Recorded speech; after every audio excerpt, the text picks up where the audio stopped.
Hello students, good afternoon to everyone.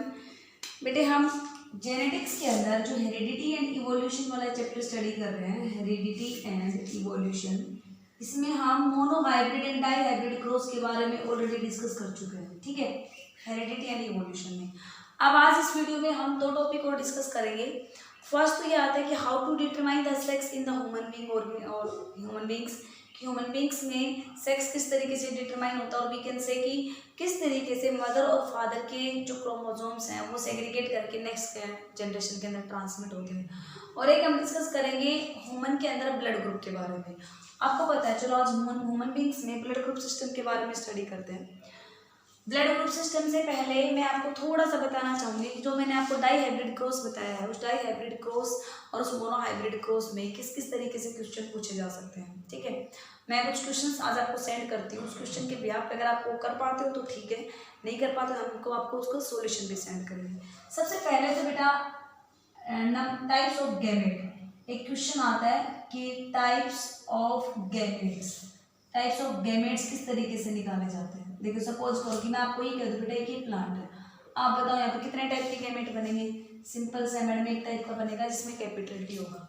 मैं कहूँ बेटा यहाँ पे बताओ कितने टाइप के गैमेट बनेंगे, दो टाइप के बनेंगे, एक ये वाला एक ये वाला। चलो भाई एक डाई हाइब्रिड ऑर्गेनिज्म है ये वाला, इसमें बताओ कितने टाइप के गैमेट बनेंगे। आप सिंपली कहोगे मैडम ये एक टाइप का गैमेट बनेगा। चलो भाई इस वाले में बताओ कितने टाइप के गैमेट बनेंगे। चार टाइप के गैमेट बनेंगे। कौन कौन से बनेंगे, R Y, R small Y, small R, capital Y, small R, small Y. अब यहाँ तक तो ठीक है, हम कैलकुलेट कर सकते हैं, लेकिन अगर आपको ट्राई हाइब्रिड बता दिया जाए, अगर एक जैसे दे दिए जाए सपोज करो ये वाले, तो आप बता सकते हो कि यहाँ पे एक टाइप का गैमेट बनेगा ए बी सी। लेकिन अगर यहाँ पे ये वाली कंडीशन दे दी जाए तो आपको कैलकुलेट करने पड़ेंगे, है ना। अब मैं आपको एक छोटा सा फॉर्मूला बताती हूँ कि टाइप्स ऑफ गैमेट को किस तरीके से डिटरमाइन किया जाए। उसके लिए फॉर्मूला होता है 2 की पावर n। ठीक है, अगर डाई हाइब्रिड से ज़्यादा के क्रॉस है, मोनो हाइब्रिड में ये लागू नहीं होगा, मोनो हाइब्रिड को छोड़ दे। अब इसके बाद 2 की पावर n में अगर हम बात करते हैं तो 2 की पावर मोनो हाइब्रिड में भी हम कह सकते हैं लागू हो सकते हैं। 2 की पावर n में जो n है वो नंबर ऑफ हेट्रोजाइगस लोकाई को रिप्रेजेंट करता है। किसको रिप्रेजेंट करता है, नंबर ऑफ हेट्रोजाइगस लोकाई। अब आपको पता होना चाहिए कि हेट्रोजाइगस लोकाई का मतलब क्या होता है। जैसे कि एक हेट्रोजाइगस है, ये एक हेट्रोजाइगस है, ये होमोजाइगस है, ये वाला भी होमोजाइगस है, ये वाला भी होमोजाइगस है, ये वाला भी होमोजाइगस है, लेकिन ये वाला हेट्रोजाइगस है। अब आपसे ये पूछा जाए भाई इसमें बताओ, इसमें तो हेट्रोजाइगस एक भी नहीं है, सारे के सारे होमोजाइगस पेयर है, तो इसका मतलब यहाँ पे एक टाइप का गैमेट बनेगा। ये भी सारे होमोजाइगस है, ये भी सारे होमोजाइगस है, जो भी होमोजाइगस है वहाँ पे सिंपल एक टाइप का गैमेट बनेगा। अब हम बात करते हैं हेट्रोजाइगस लोकाई। जैसे कि मान लो बेटा ये वाला एक हेट्रोजाइगस पेयर है, तो यहाँ पे n की पावर n कितना हो गया 1, तो 2 की पावर 1 इज इक्वल टू 2, तो 2 टाइप के गैमेट बनेंगे। यहाँ पे देखो, यहाँ पे हेट्रोजाइगस लोकाई कितनी हो गई, एक तो ये एक ये, दो पेयर होंगे ना हेट्रोजाइगस, तो n की पावर कितनी हो गई 2, तो 2 की पावर 2 को हम कितना बताएंगे 4 टाइप के गैमेट बने। यहाँ पे बताओ भाई, यहाँ पे हेट्रोजाइगस लोकाई कितनी है 1 2 3, तो यहाँ पे n की पावर n कितना होगा बेटा, n की वैल्यू होगी 3, तो 2 की पावर कितना लिखोगा 3, तो 2 इंटू 2 इंटू 2, 2 इंटू 2, 2 दूनी 4 और 4 चौ 4 मल्टीप्लाई बाई 2 8, तो यहाँ पे गैमेट कितने टाइप के बनेंगे 8। अब बहुत बड़ा सा दे दिया जाए आपको कि बेटा ये बताओ यहाँ पे कितने टाइप के गैमेट की फॉर्मेशन होगी। अब यहाँ पे आप हेट्रोजाइगस देखेंगे 1 2 3, ये तो होमोजाइगस, इसका तो कोई रोल नहीं होगा, तो 1 2 3, तो यहाँ पे 2 की पावर 3 हो जाएगी, तो गैमेट 8 ही बनेंगे। लेकिन अगर यहाँ पे कैपिटल बी की बजाय स्मॉल बी दे रखा हो तो n की पावर n कितना हो जाएगा बेटा, n की वैल्यू हो जाएगी 4, क्योंकि हेट्रोजाइगस लोकाई कितनी हो गई 4, तो यहाँ पे 2 की पावर आप 4 कर दोगे तो कितना आएगा बताओ 16 टाइप के इंडिविजुअल बनेंगे। इस तरीके से आप टाइप ऑफ गैमेट हैं वो क्या कर सकते हैं, वो निकाल सकते हैं इस फॉर्मूला से, जिसमें आपको सिर्फ क्या याद रखना है 2 की पावर n याद रखना है। ठीक है, अच्छा टाइप ऑफ गैमेट तो हम 2 की पावर n से कैलकुलेट कर सकते हैं, लेकिन अगर आपसे ये पूछ लिया जाए कि भाई type of genotype, type of phenotype, कितने टोटल नंबर ऑफ इंडिविजुअल बनेंगे, तो उसके लिए भी मैं आपको एक छोटा सा फॉर्मूला बताती हूँ, वो याद रखें, उसके बिहार पे आप क्वेश्चन कर सकते हैं। टाइप ऑफ गैमेट के लिए आप याद रखेंगे 2 की पावर n, सब में n is equal to number of heterozygous loci. अगर आपसे पूछा जाए types of phenotype, types of phenotype, तो आप किस तरीके से निकालेंगे यहाँ पे देखेंगे। तो यहाँ पे बेटा टाइप ऑफ फिनोटाइप भी कितना आएगा 2 की पावर n। लेकिन अगर हमें कैलकुलेट करना हो टाइप ऑफ जीनोटाइप तो वहाँ पे आप क्या लिखेंगे 3 की पावर n। और टोटल नंबर ऑफ इंडिविजुअल अगर हमें निकालना हो तो उसके लिए आप लिखेंगे 4 की पावर n। अब अगर हम इसको थोड़ा सा प्रूव करके देखें कि ये फॉर्मूला ठीक है कि नहीं, तो हम डाई हाइब्रिड क्रॉस के बारे में सोचते हैं। भाई मैंने आपको ये बताया था, इसको हम इसी से के साथ क्रॉस कराते हैं तो कितने टाइप के गैमेट बनेंगे, कितने टाइप के फिनोटाइप बनेंगे, कितने टाइप के टोटल इंडिविजुअल बनेंगे। आपको याद है ना, यहाँ पे फिनोटाइपिक रेशियो आया था 9:3:3:1, 1 2 1 2 4 2 1 2 1, ये जीनोटाइपिक रेशियो था। अब आप इसको इसमें फॉर्मूला में रख के देखते हैं कि इसमें बताओ टोटल नंबर ऑफ गैमेट कितने बन रहे थे। यहाँ पे हेट्रोजाइगस कितने हो गए 2, तो 2 की पावर 2 करके देखो टोटल नंबर ऑफ गैमेट 4 बन रहे थे, बिल्कुल करेक्ट बात है। टोटल नंबर ऑफ फिनोटाइप 2 की पावर n करके देखो 2 की पावर 2, मतलब 4 टाइप के प्लांट बनेंगे क्या, बिल्कुल सही है। देखो यहाँ पे 4 टाइप के प्लांट बन रहे थे ना, एक तो राउंड और येलो बन रहे थे, एक राउंड और ग्रीन बन रहे थे, एक रिंकल्ड और येलो बन रहे थे, रिंकल्ड और ग्रीन, मतलब टाइप तो 4 में है, टोटल से कितने भी हो 4 टाइप के प्लांट बन रहे थे। तो फिनोटाइप भी बिल्कुल ठीक बात आ रही है। हम जीनोटाइप देखते हैं कितने टाइप के बनेंगे। तो जीनोटाइप कैसे निकाला जाता है 3 की पावर n, 3 की पावर 2 कर दो तो कितने बन गए 9। तो यहाँ पे देखो ये जीनोटाइपिक रेशियो है, कितने रेशियो है 1 2 3 4 5 6 7 8 9, मतलब 9 टाइप के जीनोटाइप के इंडिविजुअल बनेंगे। तो ये भी बिल्कुल करेक्ट है। और टोटल इंडिविजुअल अगर आपको याद हो चेकर बोर्ड में कितने बन रहे थे बेटा 16 बन रहे थे ना। और यहाँ पे टोटल नंबर ऑफ इंडिविजुअल को हम कैसे कैलकुलेट कर सकते हैं 4 की पावर n से 4 की पावर 2 हो गई 16। तो ये तो हमें पता था, डाई हाइब्रिड क्रॉस का तो हमें पता था, ये सब हम लिख सकते हैं। लेकिन अगर आपको एक लंबा सा क्रॉस दे दिया जाए और उसमें आपसे पूछा जाए कि बेटा बताओ कितने टाइप के इंडिविजुअल बनेंगे, कितने जीनोटाइप के, कितने फिनोटाइप के, टोटल इंडिविजुअल कितने बनेंगे। सपोज करो कि मैं आपको ये वाला क्रॉस दे दूँ capital D small d capital E small, इसमें बताओ गैमेट्स बताओ, फिनोटाइप बताओ, जीनोटाइप बताओ, इंडिविजुअल बताओ। तो ये आप कैलकुलेट करके मेरे पास इस क्वेश्चन को सेंड कर दें सोल्व करने के बाद इसके इस जीनोटाइप के बताओ सारे के सारे कैलकुलेट कर लोगे।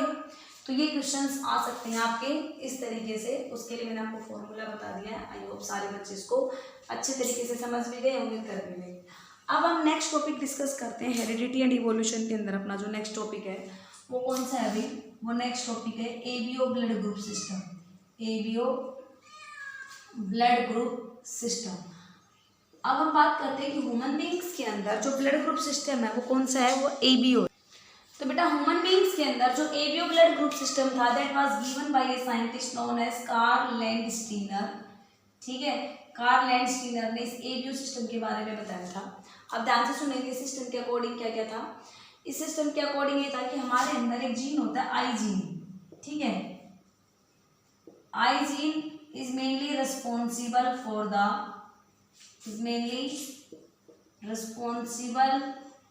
The blood group. अब इस आई जीन के कई सारे एलील होते हैं। एक होता है इसका आई ए एलील, एक होता है इसका आई बी एलील और एक होता है इसका आई नॉट एलील। अगर आई ए एलील है वो रिस्पॉन्सिबल होता है किसके लिए, ए ब्लड ग्रुप के लिए, वो ए ब्लड ग्रुप के लिए रिस्पॉन्सिबल होगा।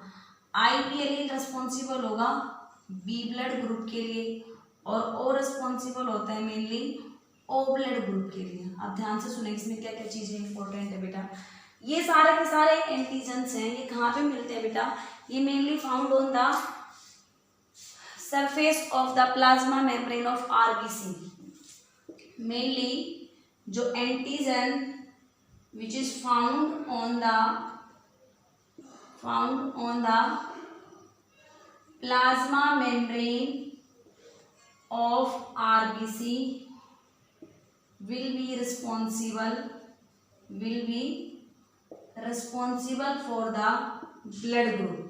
वो मेनली ब्लड ग्रुप के लिए रिस्पॉन्सिबल होता है कि किसी पेशेंट किसी इंडिविजुअल का ब्लड ग्रुप ए होगा, बी होगा, ए बी होगा या ओ होगा, वो सारा का सारा उस एंटीजन पे डिपेंड करता है जो प्लाज्मा मेम्ब्रेन पे मिलता है आरबीसी के। ठीक, अब इसमें देखो मेनली किस तरीके का ब्लड ग्रुप होगा उसके लिए मैं आपको एक टेबल बताती हूँ, उस टेबल को लर्न करना बेटा, वो टेबल इंपॉर्टेंट भी है, उसमें हम ये बता देंगे कि जीनोटाइप किस तरीके के होंगे। अब इसके लिए जो रिस्पॉन्सिबल है वो कितने एलील बताए मैंने, 3 एलील्स बताए, है ना। 3 एलील्स हमारे बॉडी के अंदर सारे के सारे किसके बारे में बताते हैं, ब्लड ग्रुप के बारे में बताते हैं। अब यहाँ पे मैं रिप्रेजेंट करती हूँ ब्लड ग्रुप, यहाँ पे उनका बताते हैं भाई जीनोटाइप, यहाँ पे एंटीजन, यहाँ पे एंटीबॉडी, यहाँ पे वो किसको डोनेट कर सकते हैं ब्लड और किससे वो रिसीव कर सकते हैं ब्लड। ब्लड ग्रुप ए अगर है तो उसका जीनोटाइप IA हो सकता है और दूसरा जीनोटाइप हो सकता है बेटा IA नोट, ठीक है। मतलब यहाँ पे जो I नोट है वो एक टाइप से रिसेसिव एलील शो कर रहा है और IA है वो एक टाइप से डोमिनेंट एलील। इसी तरीके से जिसका ब्लड ग्रुप बी है उसमें IB हो सकता है जीनोटाइप या IB नोट। सिमिलरली अगेन हम यहाँ पे क्या कह सकते हैं कि I note recessive allele show कर रहा है और IB डोमिनेंट है। अगर किसी का ब्लड ग्रुप AB है, देखो AB और ब्लड ग्रुप सिस्टम में AB ब्लड ग्रुप को नहीं बताया गया था, इसको बाद में एक और साइंटिस्ट थे स्टार नाम के साइंटिस्ट, उन्होंने AB ब्लड ग्रुप के बारे में बताया था। इसका जीनोटाइप होगा बेटा IA और IB, ये एक टाइप से कोडोमिनेंट है, एक अलग ही फिनोमिना होता है जिसके बारे में हम डिटेल में 12th में बताएंगे, बट आप कोडोमिनेंस याद रख सकते हैं। कोडोमिनेंस मतलब IA और IB दोनों एलील इक्वली अपने आप को एक्सप्रेस कर पा रहे हैं। और जिसका ब्लड ग्रुप O होता है उसमें I नोट और I नोट रिप्रेजेंट करते हैं, उसमें दोनों रिसेसिव एलील होंगे। तो हम क्या कहेंगे, जो रिसेसिव ब्लड ग्रुप है वो होता है O, ठीक है, और ये दोनों डोमिनेंट ब्लड ग्रुप है। अब दूसरी इंपॉर्टेंट चीज आती है एंटीजन। कौन से एंटीजन होंगे, जिसके अंदर ब्लड ग्रुप A है उसमें एंटीजन कौन सा होगा, वही सेम एंटीजन होगा और उसमें एंटीबॉडी होंगी अपोजिट B एंटीबॉडी। जिसमें B ब्लड ग्रुप है उसमें एंटीजन तो होगा B लेकिन एंटीबॉडी उसकी अपोजिट। जिसमें AB ब्लड ग्रुप है उसमें एंटीजन तो होंगे दोनों लेकिन उसमें कोई एंटीबॉडी नहीं होगी। और जिसका ब्लड ग्रुप O है उसमें कोई एंटीजन नहीं होता लेकिन उसमें दोनों एंटीबॉडी होती है। अब इस एंटीजन और एंटीबॉडी का क्या खेल होता है वो सुने। देखो बेटा, एंटीजन का मतलब क्या होता है कि वो हमारी, अगर किसी इंडिविजुअल में A एंटीजन है तभी तो उसका ब्लड ग्रुप A बना है। अब उसकी बॉडी सारी की सारी उसकी खुद की A एंटीजन मानती है।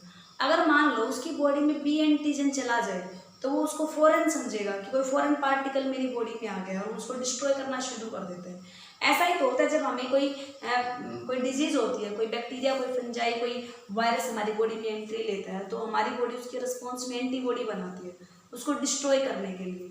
इसी तरीके से अगर B एंटीजन हमारी बॉडी में चला जाता है तो उसके अगेंस्ट हमारी बॉडी में ऑलरेडी B एंटीबॉडी होती है, वो उसको डिस्ट्रॉय कर देंगी, इस वाले के दुश्मन होते हैं।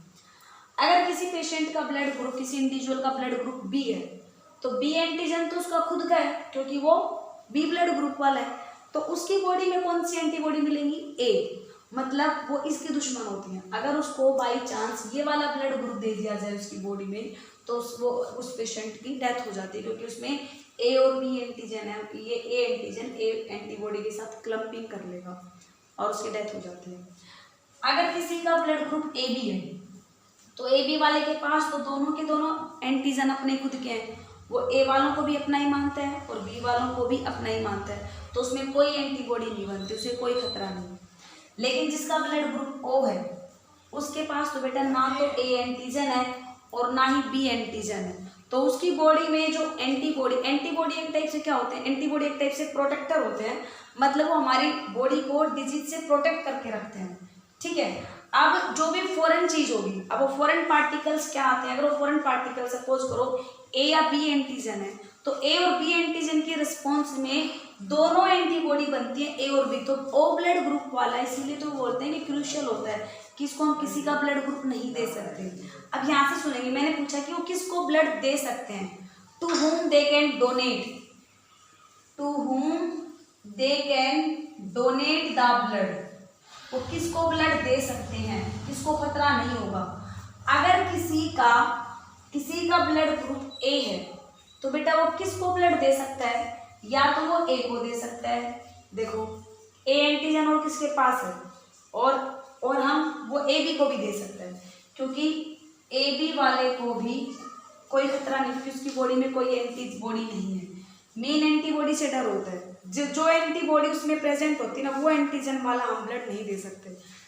अब जिसका ब्लड ग्रुप बी है वो किसको दे सकता है, वो बी वाले को दे सकता है, क्योंकि भी बी वाले को देगा तो उसकी बॉडी में भी बी एंटीजन और ए एंटीबॉडी है, और बी को हम देंगे तो उसमें भी सेम चीज है, कोई डर नहीं है। वो ए बी को भी दे सकता है, क्योंकि ए बी की बॉडी में भी कोई एंटीबॉडी नहीं है जो उसकी डेथ कॉज कर दे, तो वो दोनों को दे सकता है। ठीक है, अगर हम ए बी की बात करें तो ए बी किसको ब्लड दे सकता है, ए बी बेटा देखो, अगर मान लो हम ये कहें कि ए बी ने ए पेशेंट को ब्लड दे दिया तो इसकी बॉडी में तो क्या है, बी एंटीबॉडी है, वो इस बी के साथ में क्लम्प कर जाएगी, इसकी डेथ कॉज कर देगी। अगर उसने बी वाले को दे दिया तो उसकी बॉडी में ए एंटीबॉडी है, वो इस ए वाले को मार देगी। अगर हम उसको यूं कहें उसने ए बी वाले को दे दिया तो ए बी के पास तो कोई एंटीबॉडी नहीं है, कोई खतरा नहीं है, तो सिर्फ किसको दे सकता है, सिर्फ और सिर्फ वो ए बी को दे सकता है। अगर ए बी वाले ने ओ को दे दिया तो बहुत ही ज्यादा खतरा, दोनों की क्लम्पिंग हो जाएगी। और बेटा जो ओ वाला है, ओ वाला किसको ब्लड दे देगा, ओ वाला देखो ओ के पास तो कोई एंटीजन ही नहीं है, तो वो अगर ए को देगा तो भी एंटीबॉडी बी है, वो किसके साथ क्लम्प करेगी, कोई भी नहीं है।